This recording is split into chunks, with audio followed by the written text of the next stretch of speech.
Did you know that you can transform everyday objects into stunning pieces of art using mixed media and decoupage? In this video, you'll learn how to create your own beautiful mixed media decoupage plaque. Watch as this project comes to life right before your eyes. Hello, my crafty friends. I'm Donna from Mason Creations, etc. And welcome to my channel. If you're ready to get started, my friends, let's make a mess. I've had this round board in my stash for quite a while, and it's the perfect size for the project I'm working on today. But I don't want pumpkins, so I'm going to paint it solid white.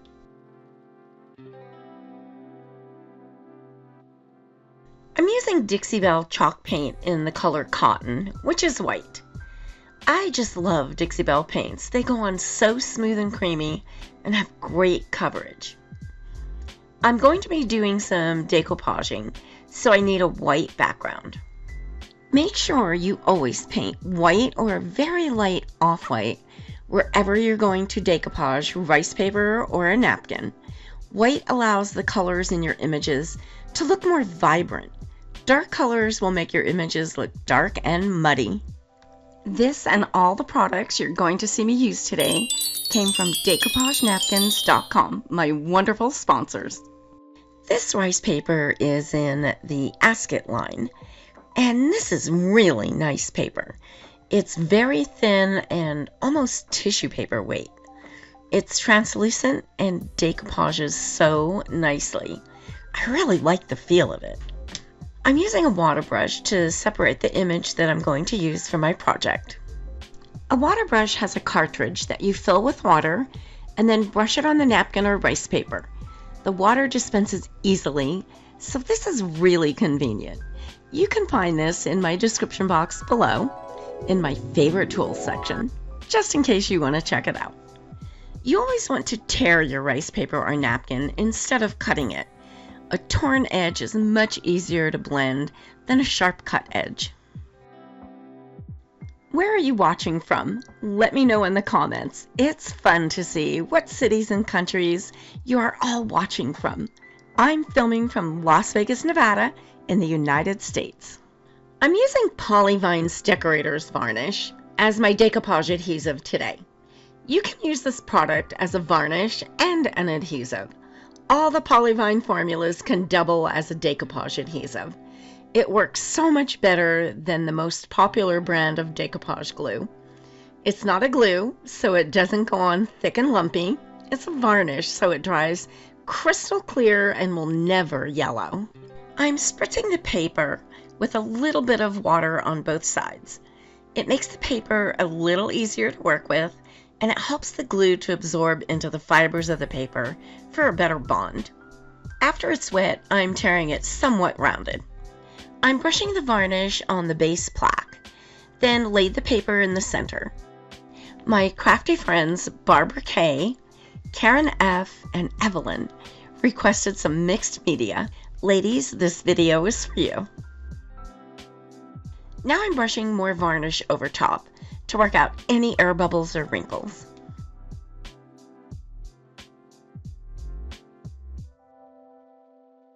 Just to make sure there are no air bubbles, I sprayed a piece of a Ziploc bag with some water and put it on top of my decoupaged image. I'm rubbing the plastic from the center outward. This will work out any air that may be under your image. That will need to dry for a couple of hours before moving on.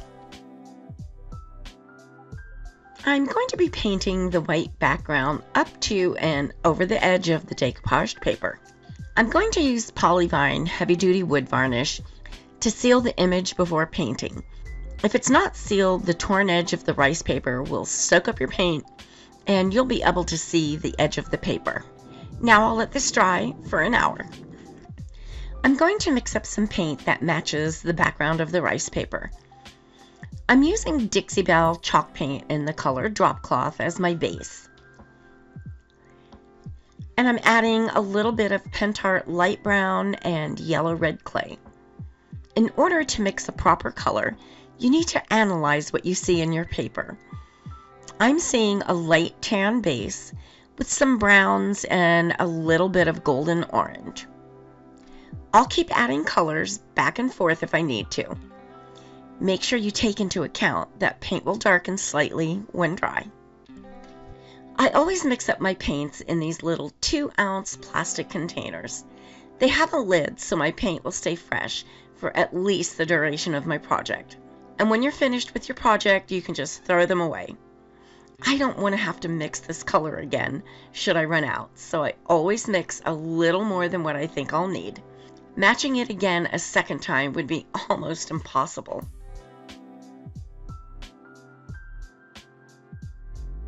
I'm using a very stiff brush to dab the paint all over the white. I'm also going over top of some of the edges of the paper. If you bring your new color up and onto the existing color, it looks like the two belong together.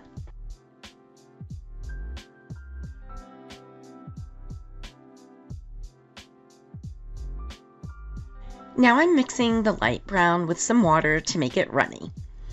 I dabbed some of that on the area I just painted, and now I'm spraying it with some water to make it run.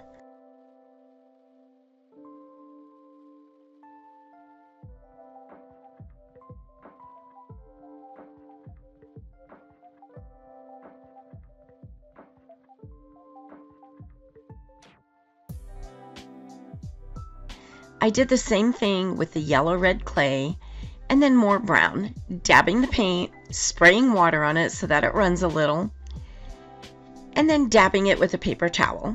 The rice paper had a lot of mixed colors in it, so this is going to help it blend together. DecoupageNapkins.com has such a great selection of napkins that you can purchase one at a time. They carry many other craft supplies such as rice paper, paint, clay, molds, and a great selection of Polyvine products. Over 9,000 products and growing. They are wonderful to work with and will send your order out fast.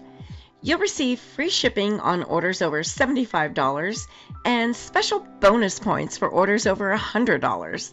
Subscribe to their newsletter by entering your email address and you'll receive 10% off your next order. They are truly your one-stop shop for craft supplies. Make sure you check them out. I'll be leaving links for all the products I use in my description box below.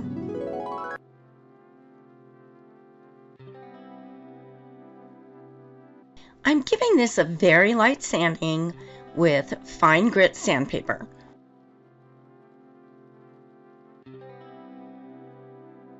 Now I'll give it a coat of heavy-duty wood varnish. I'm using a special paintbrush that is made by Polyvine specifically for their varnishes. It's wonderful and spreads the varnish out nicely, eliminating brush marks. I did this process twice, waiting 1 hour between coats. This will give my plaque a beautiful shine.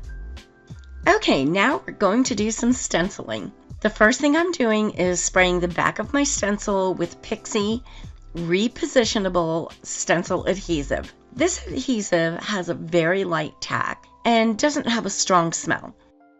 It will keep paint and other products from bleeding under your stencil. I covered half of the plaque with the stencil, and I'm going to use a fairly new product by Redesign called Chalk Paste in the color Dusty Plum. This product comes in about 30 different colors, so there's always one that will match your project. It's kind of like chalk paint, but much thicker and a paste consistency. I'm scooping it out of the jar with Redesign's paste spreader, which makes this really easy to apply. I'm spreading it close to my flowers and scraping off all the excess. I can see that I'll be using this spreader for a lot of things when stenciling. It really made this a breeze. I normally use a palette knife, but this is so much easier. Isn't that so pretty? The color matches the roses. I'll let this dry for about 30 minutes. It dries really fast. I did end up adding a little bit more once it dried. I'm going to wash my stencil with soap and water right away. You never want to let anything like this dry on your stencil or it will ruin it. More stenciling. This time I'm using a stencil with script handwriting on it, and it's going to be done with gold foil. I sprayed this stencil with the Pixie spray as well and let it dry for just a few minutes. I'm going to add it in the blank areas. I'm using my palette knife to add Deco Foil Transfer Gel, which is glue. I needed the precision of the point on the palette knife to get into some small areas. The glue goes on white and dries clear and sticky. Once it's clear, we're ready for the next step. I test all the products that I recommend in my videos. I won't recommend anything that I haven't used myself and prefer. If I'm recommending it, you can bet it's a great product. Each product will be listed in my description box below and will have a blue link to make it easy for you to find. Any of the links I provide are safe for you to click on. And once again, I washed my stencil with soap and water right after the application. Now it's time to add the gold foil. This is so easy. There are sheets that come in a package of 5, and they really go a long way. I'm going to lay the foil on top where I put the glue, gold side up, and just rub the foil. It sticks to the glue and the glue pulls the gold right off the foil. Then you just lift it up and voila, you have beautiful gold lettering.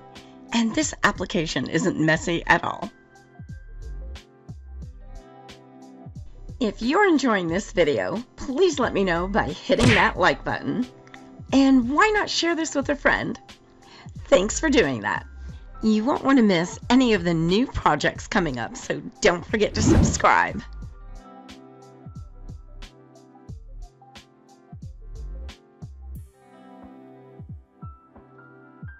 I have a string of little wooden beads that I'm going to glue along the outside edge of the plaque.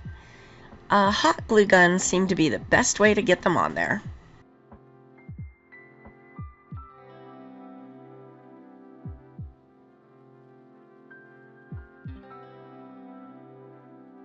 Well, you guys know me.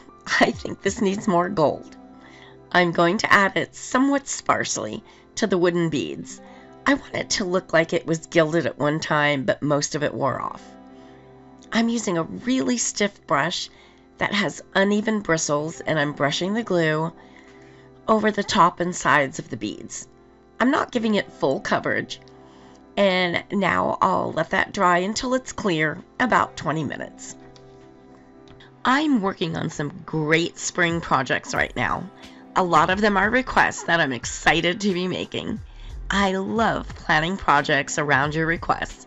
Just please be patient. I get quite a few of them, and I get the projects out as quickly as I can. I love hearing about what you'd like to see, so keep those requests coming. Okay, here we go with the gold foil.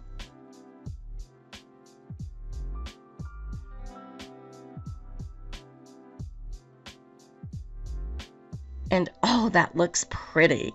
I'm glad I decided to do that. Now I'm going to protect my piece and give it a fabulous shine. I'm using Polyvine Heavy Duty Wood Varnish in a satin finish. 2 or 3 coats of this gives you a beautiful shine that's moisture and high heat resistant, as well as high chemical resistant, high stain resistant, high abrasion resistant, and food safe. This works wonderful on any painted or decoupage surface or shiny surface that has been coated with Polyvine multi-surface lacquer. I let that dry for an hour between each coat and an hour after the final coat. I've had a few people ask me if this varnish has a strong smell. No, it does not. It's water-based, so there are no harmful fumes at all. I'm using Aleene's tacky glue pen to attach some bronze ball chain in the small space between the plaque and the wooden beads. I love this glue pen. You can get a really precise bead of glue. I get a lot of questions about how I clean my brushes after all the products I'm using. Everything you've seen me use today is water-based, so they will all clean up with soap and water. I use Speedball pink soap for brushes. I'll leave you a link in my description box below. It works really well. It seems to remove paint you didn't even know was still in your brush. I think you'll like it.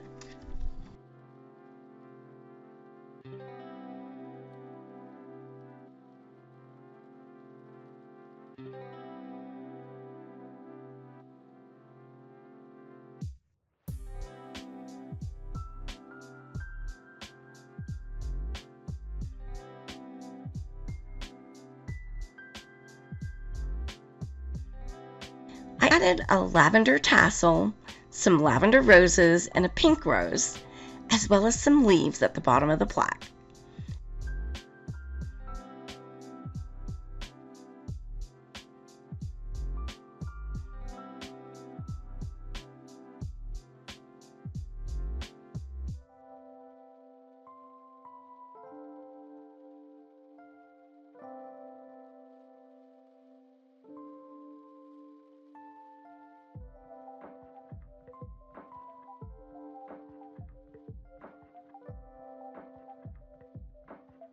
I had this ribbon in my stash for a really long time and never used it, but it is so perfect for this project. It's the same tan color as the beads and has some gold on it.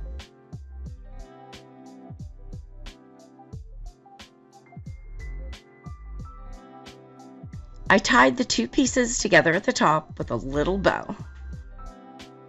Don't forget, all of the wonderful products I'm using today can be found at my favorite place for craft supplies, decoupagenapkins.com, and I'll leave you links in my description box below.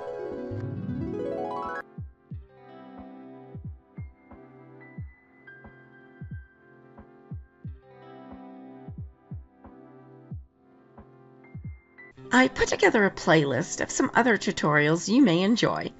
Click the picture on the right to be taken directly to that playlist. I'm so happy you were here with me today, and thanks so much for watching. I can't wait to see you all next week. I'm working on a new project with you in mind. You can subscribe by clicking my picture in the top right corner.